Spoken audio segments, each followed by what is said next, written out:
Hello students, आज हम operation research में सिंप्लेक्स मेथड पढ़ेंगे। कोई भी एलपीपी को सोल्व करने का जो मेथड है सिंप्लेक्स मेथड। ठीक है,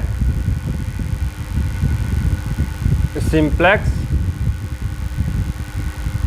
मेथड फॉर सॉल्विंग एलपीपी।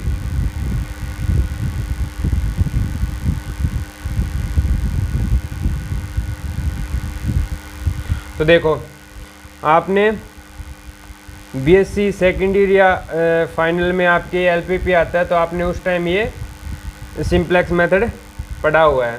तो अब हम उसी को आगे कंटिन्यू करेंगे।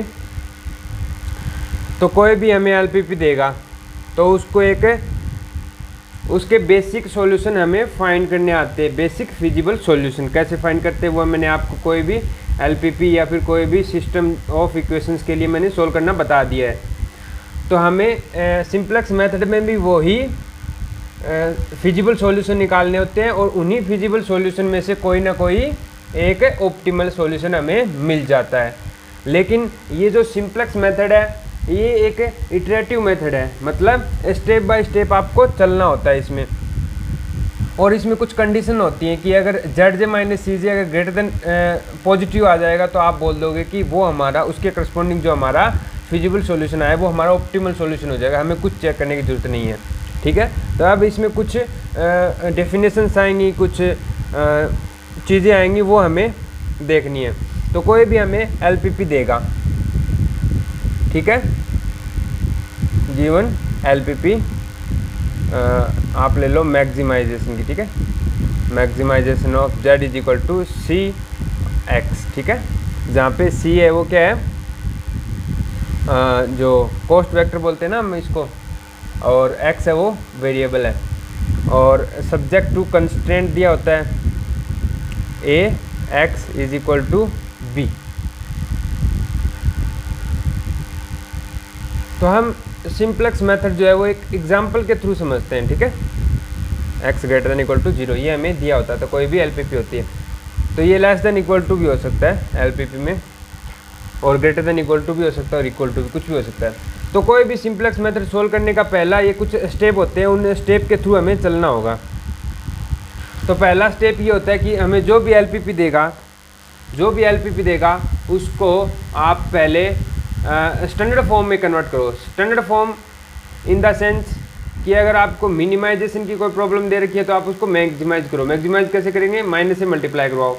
और स्टैंडर्ड फॉर्म के लिए जो एक से ये जो इनइक्वालिटी दे रखी है, मतलब less than equal to, greater than equal to दे रखा है, तो इसको आप इक्वेशंस में कन्वर्ट करो। इक्वेशंस का मतलब इसमें सरप्लस और स्लैक वेरिएबल ऐड या सब्ट्रैक्ट करके इसको आप इक्वेशन में बना लो। ठीक है, तो पहली तो बात क्या है, make the LPP to standard form. ठीक है, एलपीपी को स्टैंडर्ड फॉर्म में चेंज करो। Convert the LPP to standard form. पहली बात होगी कि हमें एलपीपी को स्टैंडर्ड फॉर्म में बदलना है। स्टैंडर्ड फॉर्म हमने पीछे पढ़ चुके हैं कि स्टैंडर्ड फॉर्म में उसकी क्या होती है कि मिनिमाइज है तो उसको मैक्सिमाइज रखो, और AX ये इनइक्वालिटी तो इसको इक्वेशन में बदलो, और ये जो सारे के सारे वेरिएबल है ये पॉजिटिव होनी चाहिए। फिर दूसरी बात देखो, दूसरी बात दे रखी है एक आर्टिफिशियल वेरिएबल। अब देखो कई बार हम सरप्लस वेरिएबल ऐड करते हैं ना, सरप्लस मतलब इसमें सब्ट्रैक्ट करना पड़ेगा। अगर ये आपके दे रखा हो कोई इक्वेशन, मान लो 2x plus 3y is greater than equal to 5, तो अब इसमें हम क्या करेंगे, सरप्लस वेरिएबल सब्ट्रैक्ट करेंगे तो क्या होगा, फिर वो इक्वल टू बन जाएगा, मतलब 2x plus 3y minus z करेंगे कि ये इक्वल हो जाए। तो ये सरप्लस वेरिएबल आ जाता है ना, तो इसके साथ हमें एक आर्टिफिशियल वेरिएबल और ऐड करना पड़ता है। तो फिर हम क्या करेंगे, ऐड आर्टिफिशियल, अगर नीड है तो। ये तभी होता है जब हमारा सरप्लस वेरिएबल ऐड करते हैं। तो introducing artificial vector, introducing artificial artificial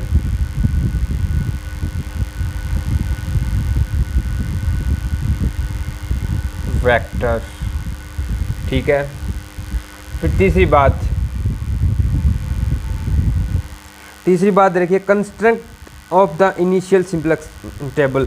तो अब हमें इसकी सबसे पहली इनिशियल टेबल कंस्ट्रक्ट करनी पड़ेगी।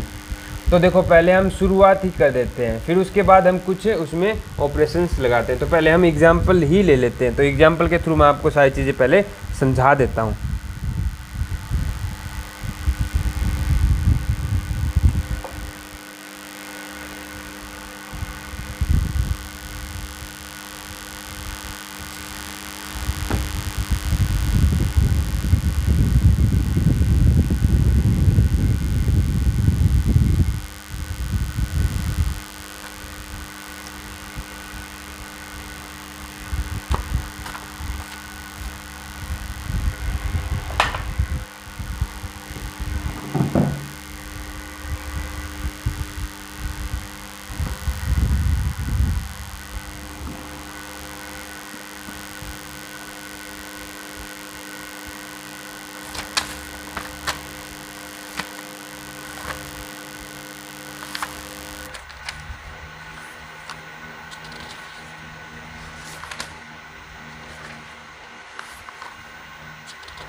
हम एग्जाम्पल ले रहे हैं, z इज इक्वल टू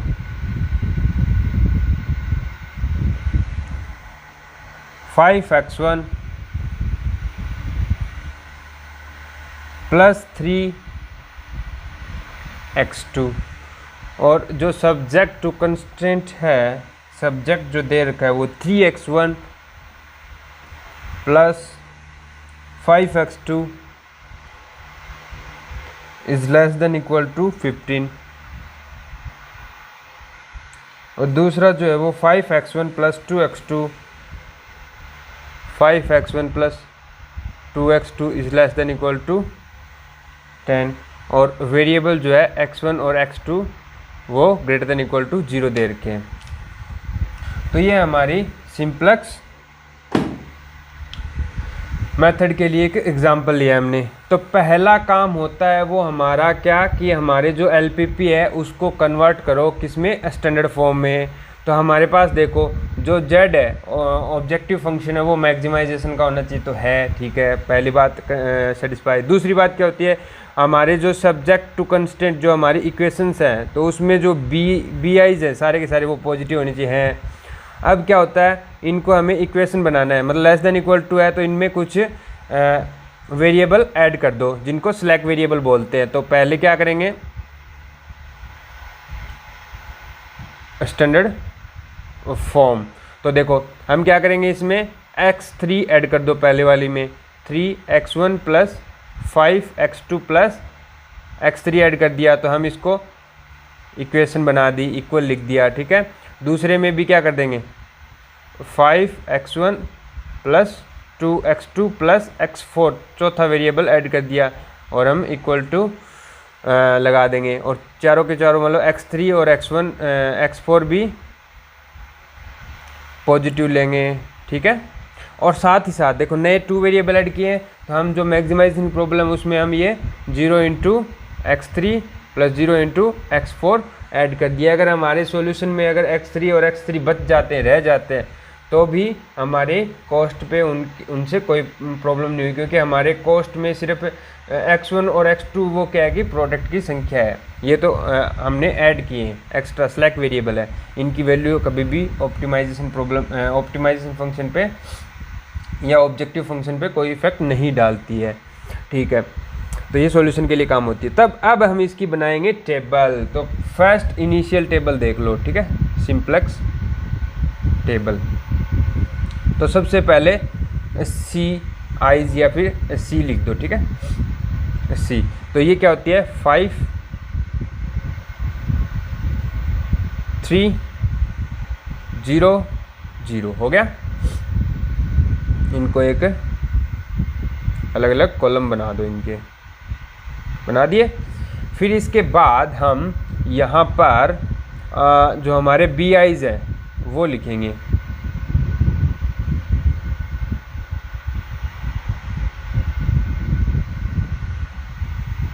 ये सी इधर है, ठीक है, ये वाला।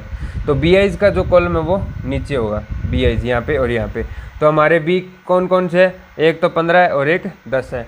तो यहाँ पे हम 15 और 10, और यहाँ पे जो पहली इक्वेशन है उसके कोफिशिएंट लिख दो। तो पहला 3, दूसरा कोफिशिएंट 5, तीसरा क्या है 1 और चौथा 0 है।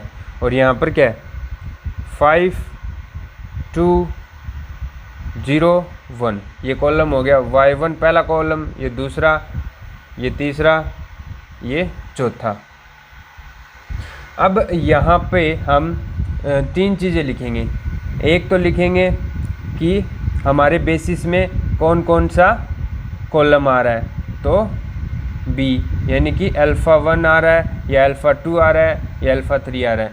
तो सबसे पहले हमें हमारा ये जो स्टैंडर्ड फॉर्म में जो स्लैक वेरिएबल ऐड करने का यही मतलब है कि हमें डायरेक्ट एक बेसिस मिल जाए। हम क्या अल्फ़ा 3 और अल्फ़ा 4 को बेसिस के रूप में लेंगे। इनके करस्पॉन्डिंग जो हमारे वेरिएबल है वो x3 और x4, ये क्या होंगे नॉन जीरो, और x1 और x2 को हम मानेंगे 0। देखो हमारे पास, देखो हमने जब बेसिक फिजिबल सॉल्यूशन निकाला था उसमें हमने क्या चीज़ें यूज की थी कि मतलब दो हमारे जो मैट्रिक्स है वो क्या बन गई यहाँ पे 2 × 4 की बन गई ना। तो हमारे जितने भी बेसिक फिजिबल सॉल्यूशन होंगे उनमें n-m मतलब 2 वेरिएबल जीरो करने होंगे। तो हम क्या मान के चलते हैं, 2 वेरिएबल नॉन जीरो लेते हैं।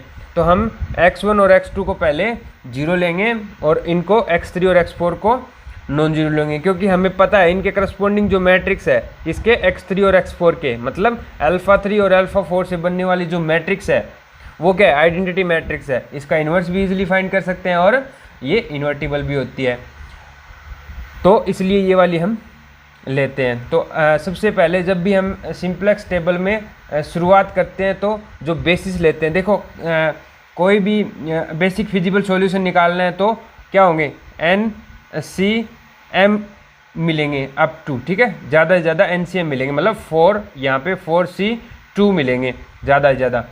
तो हम कहीं ना कहीं से तो शुरुआत करनी होती है ना। तो सिंप्लेक्स जो मेथड है उसमें हम जो स्लैक वेरिएबल ऐड करते हैं उन्हीं से हम इसकी शुरुआत करते हैं, ठीक है। तो सबसे पहले हम जो बेसिस में है वो अल्फ़ा 3 और अल्फ़ा 4 एलिमेंट लेंगे। और एक्स बी में तो कौन कौन से आ जाएंगे, फिर एक्स बी जो वेरिएबल है उसमें आ जाएंगे x3 और x4, x3 और x4। और यहाँ पे आएगा सी बी का मतलब एक्स बी में जो करस्पॉन्डिंग हमारे सी बी है ये रे, ठीक है। हम क्या बी में क्या आ रहे हैं अल्फ़ा 3 और अल्फ़ा 4, मतलब x3 और x4 आ रहे हैं। तो सी बी में x3 और x4 के जो कोफिशिएंट है वो आ जाएंगे, मतलब 0 0 आ जाएंगे, यहाँ पे 0 0 आ गए। तो ये हमारी सिंप्लेक्स टेबल है, फर्स्ट सिंप्लेक्स टेबल स्टार्टिंग ही। अब हम इसमें कुछ ट्रांसफॉर्मेशन करेंगे या फिर हम इनके वैल्यू देखेंगे। तो देखो सबसे पहले हमें देखना होता है ZJ माइनस CJ। ये सारे के सारे अगर पॉजिटिव है तो हमारा जो ये सॉल्यूशन मिला है x3 और x4 की वैल्यू क्या है 15 और 10 बोलते हैं इसको, ठीक है। यहाँ पे जो होगी वो हमारे वेरिएबल की वैल्यू होगी, ठीक है। तो हमारे x3 = 15, x4 = 10, ये हमारा क्या हो जाता है सॉल्यूशन हो जाता है अगर हमारा ZJ माइनस CJ पॉजिटिव हो, सारे के सारे पॉजिटिव हो। यहाँ पे ZJ और CJ कैसे निकलेंगे, यहाँ वैल्यू लिखेंगे, ठीक है। देखो कैसे निकलेंगे, ZJ माइनस CJ = होता है CBYI और माइनस CI। तो देखो इनको हम मल्टीप्लाई करवाते हैं CB से, ठीक है, और ऊपर वाले यहाँ घटा देते हैं उसमें। तो ये जो है ना ZJ माइनस CJ पहले हम इसके रिस्पेक्ट में निकालेंगे। तो क्या करते हैं, ये YI है ना, इसको 0 से मल्टीप्लाई करवाया प्लस, 5 को 0 से मल्टीप्लाई करवाया, आ गया, ये आ गया हमारा सी बी वाई आई। सी बी वाई आई क्या आएगा, 3 इंटू 0 प्लस 5 इंटू 0 और माइनस सी आई, तो माइनस सी आई। तो अब क्या करेंगे, इसके करस्पॉन्डिंग जो हमारा वो घटा देंगे, तो ये आ गया -5, ये आ गया -5। तो ऐसे ही इसका करेंगे तो 2 इंटू 0 0, 5 इंटू 0 0, 0 -3 तो -3। ये क्या आएगा, 0 इंटू 0 0, 1 इंटू 0 0, 0 में 0 गया 0 और 0, ठीक है ना। तो ऐसे हम जेड जे माइनस सी जे निकालेंगे। क्या करेंगे, इसको इससे मल्टीप्लाई कराओ, इसको इससे मल्टीप्लाई कराओ, ऐड करो और 5 को ऊपर वाला जो भी नंबर है उसको इसमें से घटा दो, तब हमारा ये नंबर आ जाता है। तो अब देखो इसमें सारे के सारे पॉजिटिव नहीं है ना, तो इसमें क्या आ रहा है, -5 है, ये सबसे मोस्ट नेगेटिव है। तो हमारा एक बात तो ये होगी कि हमारा जो x3 और x4 है ये हमारे ऑप्टिमल सॉल्यूशन नहीं है, ये सिंप्लेक्स बोलता है, ठीक है। तो अब बात आती है इंट्रिंग वेक्टर की। देखो हमारे पास ये तो feasible solution, basic feasible solution तो है x3 x4 ये 15 और 10, लेकिन ऑप्टिमल सॉल्यूशन नहीं है। तो ऑप्टिमल सॉल्यूशन फाइंड करने के लिए हम क्या करेंगे, इसको बेसिक फिजिबल सॉल्यूशन को चेंज करेंगे। तो बेसिक फिजिबल सॉल्यूशन जो है, अभी तो हमने लिया है α3 α4 ये मैट्रिक्स लिया है, तो दूसरी भी मैट्रिक्स बनती है ना, ये B1 ले लो, ये B2 ले लो, तो ऐसे 4C2 हमारे पास बेसिस मिलेंगे हम अपने को, ठीक है।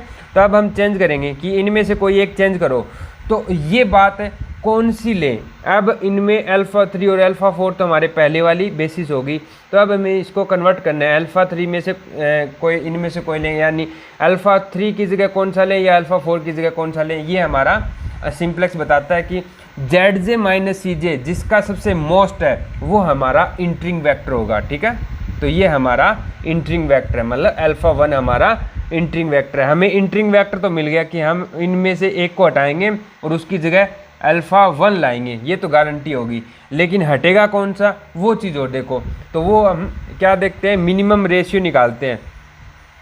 मिनिमम रेशियो ऑफ ये जो XBIs बोलते हैं इसको, ठीक है, XBIs माइनस जो भी हमारा YI जो इंट्रिंग वेक्टर है वो घटा दो, डिवाइड कर दो, ठीक है, XB/YI।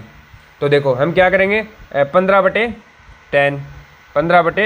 3 और 10/5 इनमें मिनिमम देखो वही हमारा डिपार्चिंग वेक्टर हो जाएगा, वो हमारा हट जाएगा इनमें से जो भी होगा। तो ये वैल्यू आ गई 5 और ये वैल्यू आ गई 2, तो सबसे मिनिमम कौन सा है, ये वाला है। तो ये वेक्टर, ये क्या हो गया, की एलिमेंट बोलेंगे इसको। और हमारा कौन सा 1 आ रहा है, ये 1 आ रहा है ना, तो गया कौन सा, Y4 गया, या फिर यहाँ से देख लो आप कौन सा गया, α4 गया। तो α4 गया, α3 तो रहेगा ही रहेगा, ठीक है, α3 और नया वेक्टर कौन सा आ गया, α1। तो α3 और α1 से हम मैट्रिक्स बनाएंगे नई वाली, ठीक है बच्चों। तो समझ में आया ना। तो इंट्रिंग vector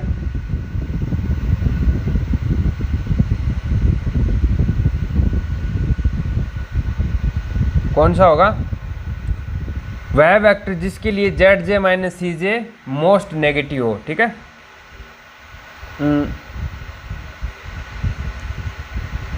was Z J minus C J is a most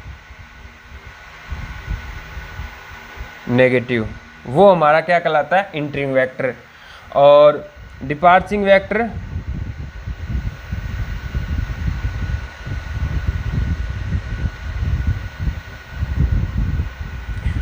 जिसका रेशियो सबसे कम हो, मतलब मिनिमम ऑफ XB/YI, ठीक है। तो यहाँ पे जो I है वो 1 2 तक वेरी कर रहा है, ठीक है। I = 1 2, यानी कि ये पहला है ना, सॉरी J ले लो ये, ठीक है। ये Y1 1, ये Y2 1, तो I12, हाँ तो ये वेक्टर हो गया। ठीक है, इसको ऐसे डिनोट कर दो कि I वेरी कर रहा है, पहला 1 और 2, ये तो आ गया I11 और ये आ गया I12। ठीक है, और XBI में ये देख लो X3 और X4 है, तो इसके करस्पॉन्डिंग मतलब ये वैल्यू आ रही है इनकी, X3 की वैल्यू 15 है, X4 की वैल्यू 10 है। ठीक है, इनमें से जो सबसे मिनिमम होगा वो किस अल्फ़ा 4 है अल्फ़ा 3 है, वो वेक्टर हमारा हट जाएगा, डिपार्चरिंग वेक्टर हो जाएगा।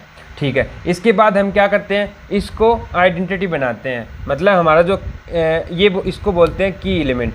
तो इसको भी आप नोट कर लो, की एलिमेंट। ठीक है, तो की एलिमेंट किसके करस्पॉन्डिंग आ रहा है, अल्फ़ा 4 के आ रहा है और अल्फ़ा 1 के करस्पॉन्डिंग आ रहा है। तो अल्फ़ा 1 तो इंटरिंग हो जाएगा, अल्फ़ा 4 वो डिपार्चरिंग हो जाएगा। तो ये चीज़ आप ध्यान रखो। तो अब देखो हम दूसरी टेबल बनाएंगे।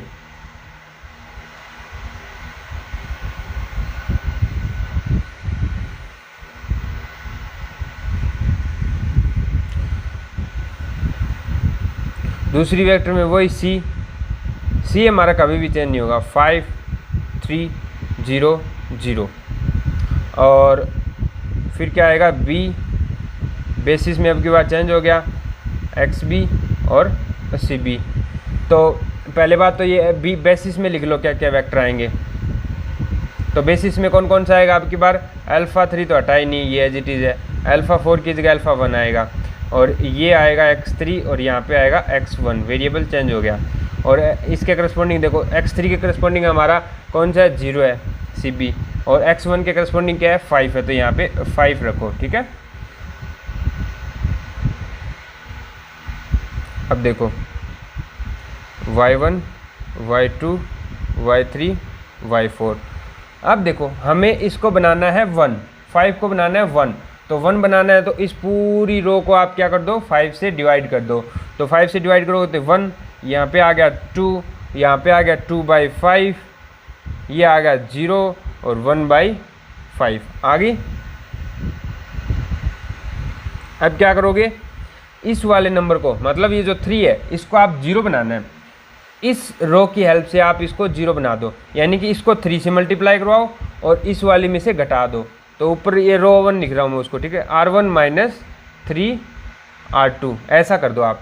तो आप क्या करोगे, इसमें से इसको 3 से मल्टीप्लाई करवाए घटाना है, तो 3 - 3 0, 5 माइनस इसको 3 से करवाना है मल्टीप्लाई, 3 दूनी 6/5, 6/5, तो ये कितना आ गया,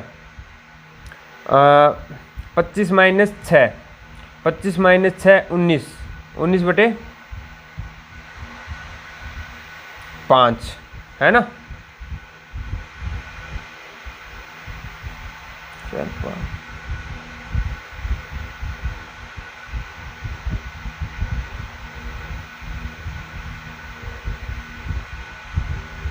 ठीक है,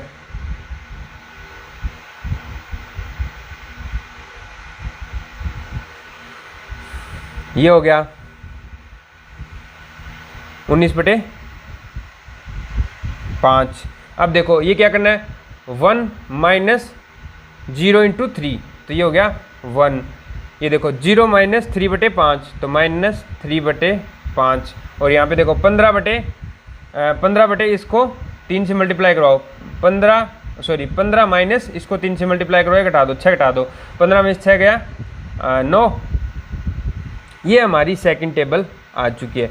अब फिर हम ZJ - CJ निकालेंगे, ये सबसे मेन काम है। जब ये अगर ZJ - CJ पॉजिटिव आ गया तो ये तो हमारा वेरिएबल है, वो हमारे ऑप्टिमल सॉल्यूशन में आ जाएंगे, X3 और X1, और उनके करस्पॉन्डिंग जो वैल्यू है वो 9 और 2 आ जाएगी। तो ZJ - CJ निकालो, तो इसके लिए देखो क्या होगी, इसको इससे मल्टीप्लाई करो, ऊपर वाले घटा दो, 5 0, तो 5 + 0 5, -5 0 आ गई। यहाँ पे देखो 3/5 को 2/5 को आप 5 से मल्टीप्लाई करवाओ, कितना आया 2, और ये हो गया 0 से करवाया 0, तो 2 - 3 -1 आ गया, 0 0 - 0 0, 1/5 को 1 और ये 0, तो 1 में से 0 गया 1 आ गया। तो ये क्या है, मोस्ट नेगेटिव है, तो इसमें इंटरिंग वेक्टर हो गया। तो इंटरिंग वेक्टर अब की बार हो गया अल्फ़ा 2, और इसका मिनिमम रेशियो लो, मिनिमम रेशियो लोगे तो इसमें 9 में से 19/5 को डिवाइड कर दो, तो 9/19, 19/5 कितना हो गया, 5 नीम 45/19, 45/19, और ये क्या हो गया 2/2/5, तो 10/2, 10/2 का मतलब 5। तो इनमें से देख लो जो भी मिनिमम है वही हमारा डिपार्चिंग वेक्टर हो जाएगा। तो 19 दूनी 38, 19 तिया 57, तो 2 पॉइंट समथिंग है और ये 5 है, तो ये क्या है, मिनिमम है ना, मिनिमम ये है। तो इसमें से देखो ये हमारा हो गया की एलिमेंट, ठीक है, की एलिमेंट, और ये हमारा हो गया डिपार्चिंग। x3 अल्फा 3 हमारा डिपार्चिंग हो गया। इंटरिंग कौन सा है, अल्फा 2, अल्फा 2 हमारा क्या है, इंटरिंग वेक्टर है। तो अब इसकी नई टेबल बनाओ।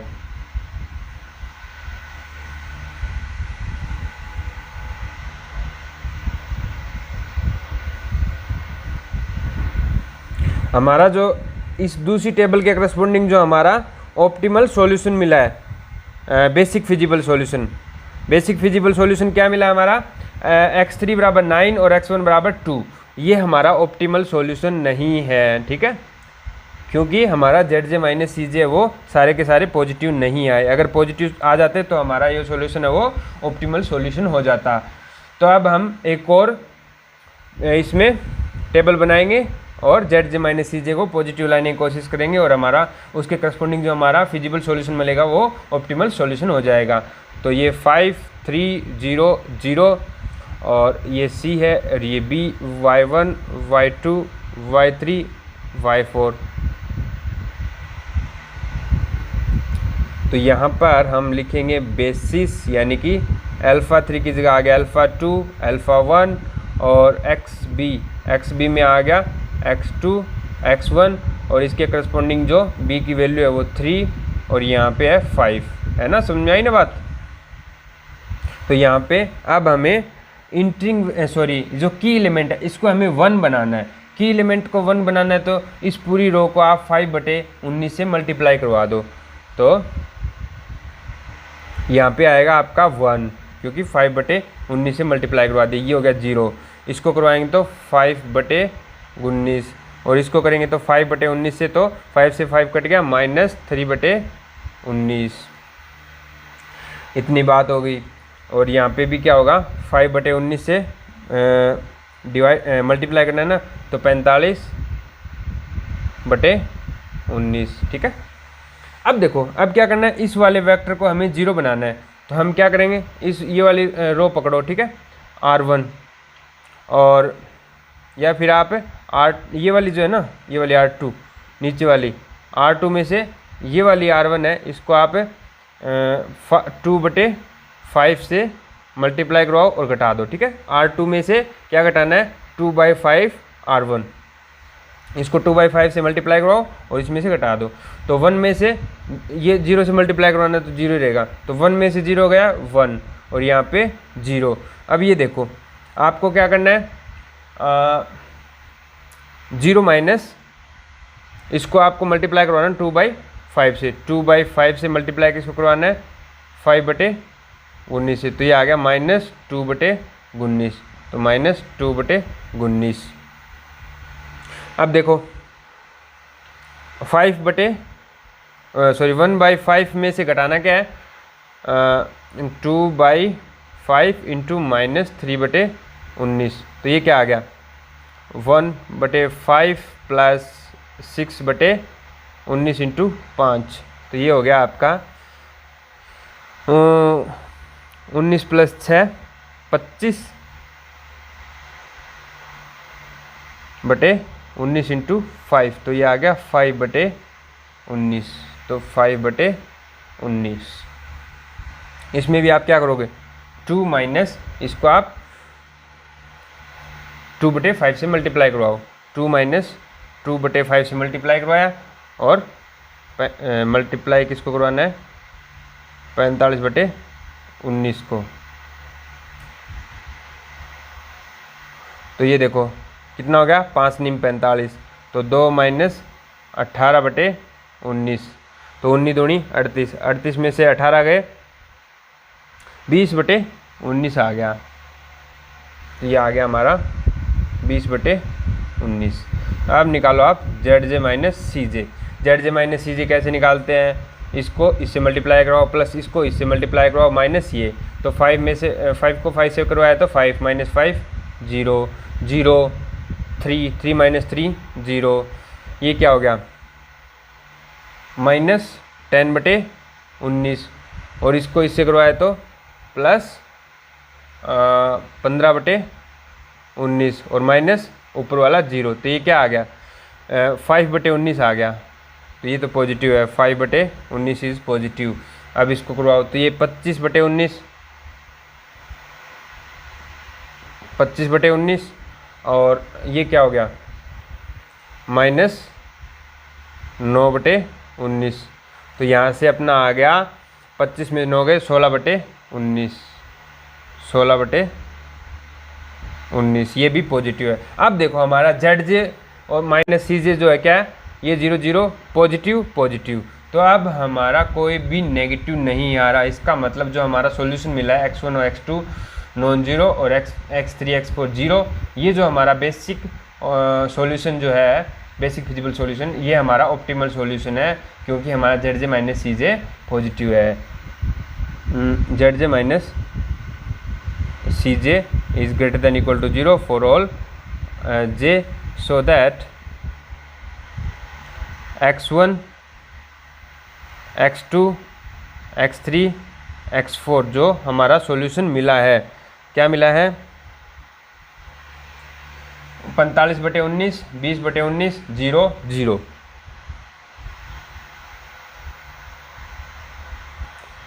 क्योंकि हमारा 4C2 है ना, तो इसमें 2 वेक्टर तो 0 0 होने हैं, तो x1 और x2 की वैल्यू नो नेगेटिव आ चुकी है।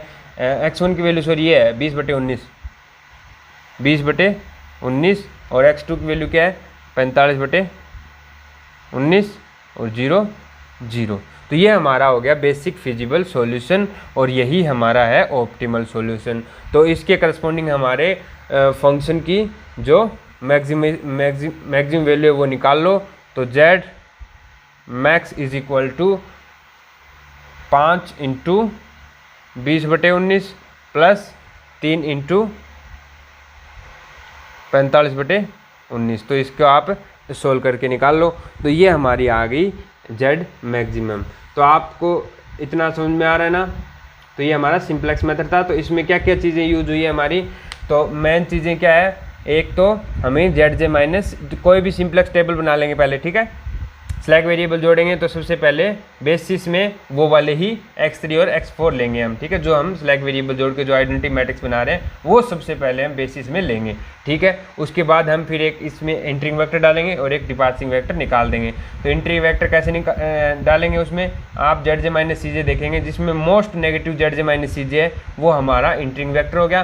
फिर आप इसका इसमें डिवाइड करो, इसका इसमें डिवाइड करो, और जो मोस्ट नेगेटिव आ रहा है वो आप क्या करोगे, डिपार्चिंग वेक्टर होगा। अब यहाँ पे एक चीज़ नोट करने वाली ये है कि यहाँ पे जितने भी मान लो आप इंटरिंग वेक्टर है ये, ठीक है, ये इंटरिंग वेक्टर है, तो इसमें नेगेटिव वाली वैल्यू के लिए हमें रेशियो नहीं निकालना, 0 के लिए रेशियो नहीं निकालना, ठीक है। यहाँ पे ओनली पॉजिटिव नंबर के लिए रेशियो निकालना है। अगर ये दोनों अगर नेगेटिव आ रहे हैं, इनमें एक भी अगर पॉजिटिव नहीं है, एक भी पॉजिटिव नहीं है, दोनों के दोनों नेगेटिव है, तो आप बोल दोगे कि हमारा जो सॉल्यूशन है वो अनबाउंडेड सॉल्यूशन है, ठीक है, अनबाउंडेड सॉल्यूशन है if y i j are negative for entering vector. Entering vector के लिए अगर हमारे ये y i j अगर नेगेटिव है सारे के सारे, तब हम बोलेंगे, क्योंकि हम फिर उसका मोस्ट नेगेटिव नहीं निकाल पाते, ठीक है, तो वो अनबाउंडेड हो जाएगा। और 0 होगा तो भी हम उसका नहीं निकालते, क्योंकि इसमें डिवाइड 0 करेंगे तो इन्फिनिटी आता है ना, तो उसका कोई मतलब नहीं रह जाता। तो इसलिए ये सारे के सारे इनमें से कोई एक एटलीस्ट पॉजिटिव होना, तभी उसका हम सॉल्यूशन निकाल पाएंगे। अदरवाइज हम डायरेक्ट बोलेंगे, अगर ये सारे के सारे नेगेटिव होता, हम बोलेंगे कि वो अनबाउंडेड सॉल्यूशन है। तो ये था हमारा एक एग्जाम्पल। कल इसके ऊपर 1-2 एग्जाम्पल और लेंगे, तो उसके आधार पर हमें अच्छे से समझ आ जाएगा।